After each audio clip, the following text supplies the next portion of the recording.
আসসালামু আলাইকুম। বাংলাদেশের লোক প্রশাসন অনার্স তৃতীয় বর্ষ রাষ্ট্রবিজ্ঞান বিভাগের এই সাবজেক্টের সাজেশন নিয়ে আলোচনা করব। এখানে ক বিভাগ, খ বিভাগ এবং গ বিভাগের কিছু ইম্পর্টেন্ট যে প্রশ্নগুলো পরীক্ষায় আসার মতো সেগুলো নিয়ে এখানে আলোচনা করা আছে। এখানে তো ক বিভাগে হচ্ছে, ক বিভাগের ১ নম্বরে আছে বিকেন্দ্রীকরণ কি। প্রশাসনের উচ্চতম স্থান থেকে নিম্নতম স্থানে ক্ষমতা হস্তান্তর প্রক্রিয়াকে বিকেন্দ্রীকরণ বলে। এক কথায় প্রশাসনের উচ্চতম স্থান অর্থাৎ আমরা রাজধানী লেভেল থেকে আমাদের হচ্ছে বিভাগীয়, জেলা, তারপর হচ্ছে উপজেলা, ইউনিয়ন পর্যায়ে প্রত্যেকে প্রশাসনিক কর্মকর্তাদের তাদের যে ক্ষমতা এগুলো কিন্তু প্রক্রিয়াভাবে কিন্তু কী করা আছে, ধাপে ধাপে কিন্তু দেওয়া আছে। এটাই মূলত হচ্ছে বিকেন্দ্রীকরণ। ২ নম্বরে আছে প্রশাসনিক সংস্কার কি। প্রশাসনিক সংস্কার হচ্ছে বিদ্যমান প্রশাসনিক ব্যবস্থার পুনর্গঠন, এর মাধ্যমে নতুন প্রশাসন ব্যবস্থার সৃষ্টি। অর্থাৎ প্রশাসনিক সংস্কার হচ্ছে প্রশাসনের মাধ্যমে কিন্তু প্রশাসনের মধ্যে অনেক কিন্তু ভুল ত্রুটি থাকে বা বিভিন্ন সিদ্ধান্ত গ্রহণের মধ্যে ভুল থাকে, সেই ভুল ত্রুটি কীভাবে সমাধান করা যায় এবং কীভাবে আবার পুনর্গঠন করা যায় এবং নতুন প্রশাসন সৃষ্টি করা যায়, সেটি হচ্ছে প্রশাসনিক সংস্কার। ৩ নম্বর হচ্ছে মাঠ প্রশাসনের প্রধান কাজ কি, আইন শৃঙ্খলা রক্ষা করা। ৪ নম্বর রুলস অফ বিজনেস কি, সরকারি দপ্তর ও কর্মকর্তাদের দায়িত্ব ও কার্যাবলী বন্টন বিধিমালা।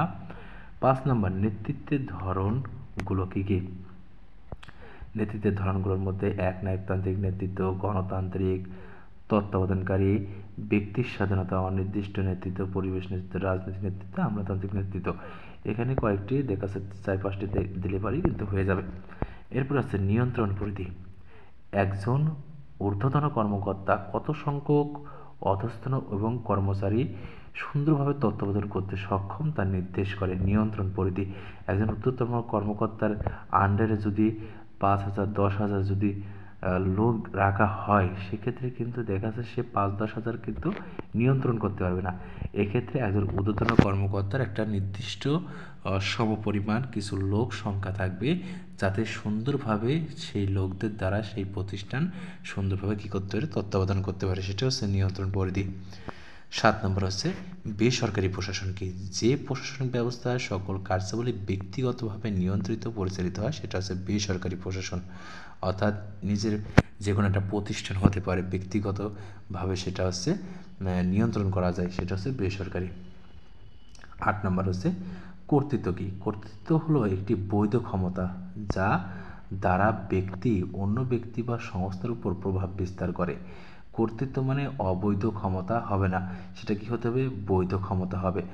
যেমন বলা যায় যে একজন যদি সরকার ব্যবস্থায় একজন ঊর্ধ্বতন কর্মকর্তা জোরজারপূর্বকভাবে সেই পদটাকে ধরে রাখার জন্য বিভিন্ন অবৈধ কাজ করে অন্য কোনো ব্যক্তির উপর যদি কোনো কর্তৃত্ব খাটাতে যায়, সেটা কিন্তু হচ্ছে বৈধ কর্তৃত্ব বা বৈধ ক্ষমতা কিন্তু না।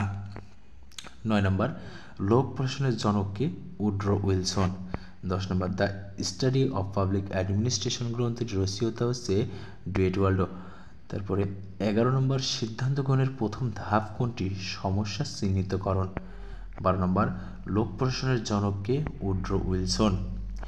এসিআর এর পুনরূপ কি, অ্যানুয়াল কনফিডেন্সিয়াল রিপোর্ট। সিপিআর হচ্ছে কম্পারেটিভ পাবলিক অ্যাডমিনিস্ট্রেশন। উপজেলার প্রশাসনিক প্রধান কে, উপজেলা নির্বাহী অফিসার। প্রশিক্ষণ কি, যে পদ্ধতি দ্বারা ব্যক্তিবর্গ একটি উদ্দেশ্য জ্ঞান লাভ করে এবং দক্ষতা অর্জন করে তাকে প্রশিক্ষণ বলে। আদেশগত ঐক্য বলতে কী বোঝায়, প্রতিষ্ঠানের যে নীতি অনুসারে কোনো কর্মচারীকে এক নজরে বেশি ঊর্ধ্বতন কর্মকর্তার কাছে কর্ম বিবরণী পেশ করতে হবে না, তাকে আদেশগত ঐক্য বলে। বিপিএটিসির পুনরূপ হচ্ছে Bangladesh public administration training centre. প্রশাসন কি, প্রশাসন বলতে কোনো উদ্দেশ্য বা লক্ষ্য সাধনের জন্য একাধিক ব্যক্তিকে পরিচালনা, নিয়ন্ত্রণ এবং তার কাজের সমন্বয় সাধন করাকে বোঝায়। ২০ নম্বর পদসোপান কি, সংগঠনের পর্যায়ক্রমিক ব্যবস্থায় সর্বোচ্চ পর্যায় হতে সকল কর্তৃত্ব, আদেশ ও নিয়ন্ত্রণ স্তরে স্তরে একেবারে নিম্ন স্তরে নিশ্চিত হয়ে আসে, তাকে সংগঠনের পদসোপান নীতি বলে, যেটা হচ্ছে ক্ষমতা বিকেন্দ্রীকরণ আমরা বলতে পারি। ডিসি এর পুনরূপ হচ্ছে ডিস্ট্রিক্ট কমিশনার। সংসদীয় নিয়ন্ত্রণ কি? জাতীয় সংসদ কর্তৃক লোক প্রশাসনের যাবতীয় কার্যাবলী নিয়ন্ত্রণে, তত্ত্বাবধানের সুপারিশ বাস্তবায়নের পথ নির্দেশ প্রদান করার ব্যবস্থা হলো সংসদীয় নিয়ন্ত্রণ। যেমন আমাদের বাংলাদেশ কিন্তু সংসদীয় নিয়ন্ত্রণ, সংসদ থেকে যে আইনটা পাস হয় সেটাই কিন্তু রাষ্ট্রে কার্যকর হয়। মন্ত্রণালয় কি? মন্ত্রণালয় হচ্ছে নীতি প্রণয়নকারী সংস্থা, যা সচিবালয়ের একটি সাংগঠনিক ও প্রশাসনিক ইউনিট। আমলাতন্ত্রের রাজনীতিকরণ কি? আমলাতন্ত্রের রাজনীতিকরণ হচ্ছে আমলারা রাজনীতি নিরপেক্ষ না থেকে বিভিন্ন সুযোগ সুবিধা আদায়ের জন্য রাজনীতি প্রবণ হয়ে পড়ে।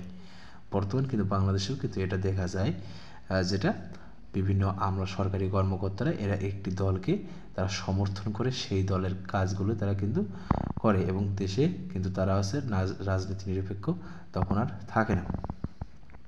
ইউএনও উপজেলা নির্বাহী অফিসার। সংস্থাপন মন্ত্রণালয়ের বর্তমান নাম কি? জনপ্রশাসন মন্ত্রণালয়। এসিআর পুনরূপ কি? Annual confidential report.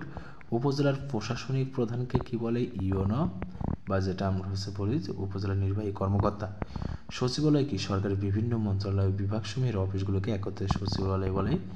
সংগঠন কি? সংগঠন বলতে যুক্তিসঙ্গত সুপরিকল্পিত কর্তৃত্ব কাঠামোকে বোঝায়। ইউনিয়ন পরিষদের সদস্য সংখ্যা কত? 13 জন। তারপরে হচ্ছে 32 নম্বর, জনপ্রশাসন মন্ত্রণালয়ের পূর্ব নাম কি? সংস্থাপন মন্ত্রণালয়। বাংলাদেশ সিভিল সার্ভিস কত ডিগ্রি রয়েছে? 26টি। কয়টি রয়েছে? 26টি। তারপরে পিওসডিসিআরবি এর অর্থাৎ যেটা আমরা বাংলায় ফসকনিস প্রভা, এর পুনরূপ হচ্ছে পিতে প্ল্যানিং, ওতে অর্গানাইজেশন, এসতে স্টাফিং, ডিতে ডিরেক্টিং, সিওতে কোঅর্ডিনেশন, তারপর হচ্ছে আর এ রিপোর্টিং, বিতে বাজেটিং। 35 নম্বর, লোক প্রশাসনের মুখ্য উদ্দেশ্য কি? সরকারি নীতি প্রণয়ন এবং সেটা বাস্তবায়নে সহায়তা করা। 22 আমলাতন্ত্রের সর্বোচ্চ পদ কোনটি? সচিব। মাঠ প্রশাসনের অন্তর্ভুক্ত কি কি? বিভাগীয় প্রশাসন, জেলা প্রশাসন, উপজেলা প্রশাসন এবং ইউনিয়ন পরিষদ। ন্যায়পাল কি? ন্যায়পাল হলো প্রশাসনিক জবাবদিহিতা নিশ্চিতকরণের একটি উত্তম পদ্ধতি। প্রশাসনিক স্বচ্ছতা কি? সরকার ও জনগণের মধ্যে প্রশাসনিক সমঝোতাই হচ্ছে প্রশাসনিক স্বচ্ছতা। অল ইন্ডিয়া সিভিল সার্ভিস এর জন্ম কখন? 1858 সালে। অ্যাডমিনিস্ট্রেটিভ বিহেভিয়ার গ্রন্থের লেখককে হারবার্ট এ সাইমন।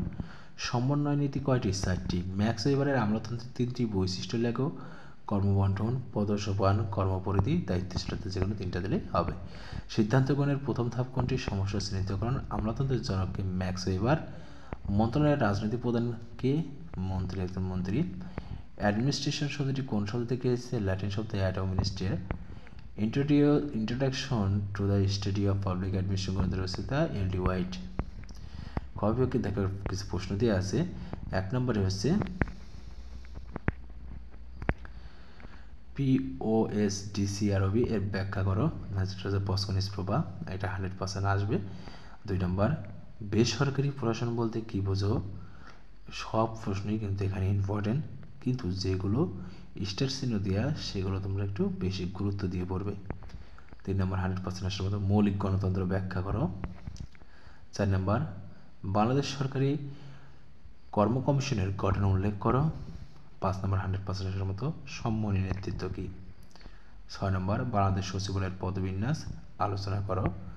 7 নম্বর, উন্নয়ন প্রশাসন কি? 8 নম্বর, 100% আসার মতো।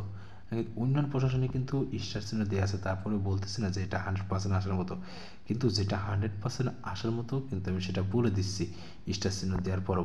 সেটা হচ্ছে প্রশাসনিক বিকেন্দ্রীকরণ বলতে কি বুঝো? এটা 100% আসার মতো। 9 নম্বর, স্থানীয় স্বায়ত্তশাসিত সরকারের সংজ্ঞা দাও। 10 নম্বর, প্রশাসনিক সংস্কার বলতে কি বুঝো? 11 নম্বর, প্রশাসনিক স্বচ্ছতা বলতে কি বুঝো? এটা 100% আসার মতো। 12 নম্বর, আমলাতন্ত্র কি? 13 নম্বরটা 100% আসার মতো। আমলাতন্ত্রের বৈশিষ্ট্য কি কি? এরপরে আছে গ বিভাগ। 1 নম্বরে আছে লোক প্রশাসনের সাম্প্রতিক প্রবণতাসমূহ বিশ্লেষণ করে, এটা 100% আসার মতো। বাংলাদেশের মতো উন্নয়নশীল দেশে লোক প্রশাসনের গুরুত্ব আলোচনা করো। 3 নম্বর 100% আসবে। পদসোপান নীতির সুবিধা ও অসুবিধা সমূহ আলোচনা করো। 4 নম্বর, প্রশিক্ষণের সংজ্ঞা দাও, প্রশিক্ষণের গুরুত্ব বর্ণনা করো। 5 নম্বর, উন্নয়নমুখী প্রশাসনের মৌলিক উপাদান সমূহ আলোচনা করো। 6 নম্বর, জেলা পরিষদের গঠন ক্ষমতা ও কার্যাবলী আলোচনা করো, এটা 100% আসবে। 7 নম্বর, উপজেলা পরিষদের গঠন ক্ষমতা ও কার্যাবলী আলোচনা করো।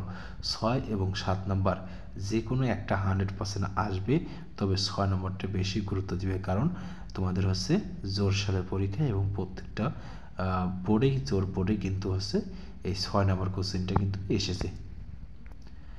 8 নম্বর 100% আসার মতো বিকেন্দ্রীকরণ কি? বিকেন্দ্রীকরণের সুবিধা অসুবিধা সমূহ আলোচনা করো। 9 নম্বর প্রশাসনিক সংস্কারের সুবিধা সমূহ আলোচনা করো। তারপর 10 নম্বর 100% আসার মতো বাংলাদেশের প্রশাসনিক জবাবদিহিতা নিশ্চিতকরণের উপায় সমূহ আলোচনা করো। কারণ বাংলাদেশের কিন্তু বর্তমান যে বিষয়টা এই 10 নম্বরটার সাথে কিন্তু মিলে যায়। বাংলাদেশের প্রশাসন কিন্তু জবাবদিহিতা কিন্তু হচ্ছে জনগণের কাছে বা রাষ্ট্রের কাছে কিন্তু এটা এটা কিন্তু ব্যাঘাত ঘটতেছে। এটা বর্তমান পরিস্থিতির ক্ষেত্রে কিন্তু এটা আসতে পারে। এখানে আবার গণতান্ত্রিক রাষ্ট্রে আমলাতন্ত্রের নিরপেক্ষতা নিশ্চিত করার উপায়সমূহ ব্যাখ্যা করো। 10 এবং 11 এই দুইটা 100% আসার মতো কিন্তু। বরাবর আধুনিক কল্যাণমূলক রাষ্ট্রে আমলাতন্ত্রের ভূমিকা বিশ্লেষণ করো এবং 13 নম্বর 100% আসার মতো বাংলাদেশে আমলাতন্ত্রের রাজনীতিকরণের কারণ এবং ফলাফল আলোচনা করো। পরবর্তী সাজেশনের ভিডিও পেতে অবশ্যই চ্যানেলটি সাবস্ক্রাইব করে পাশে থেকো। সবাই ভালো থেকো। আল্লাহ হাফেজ।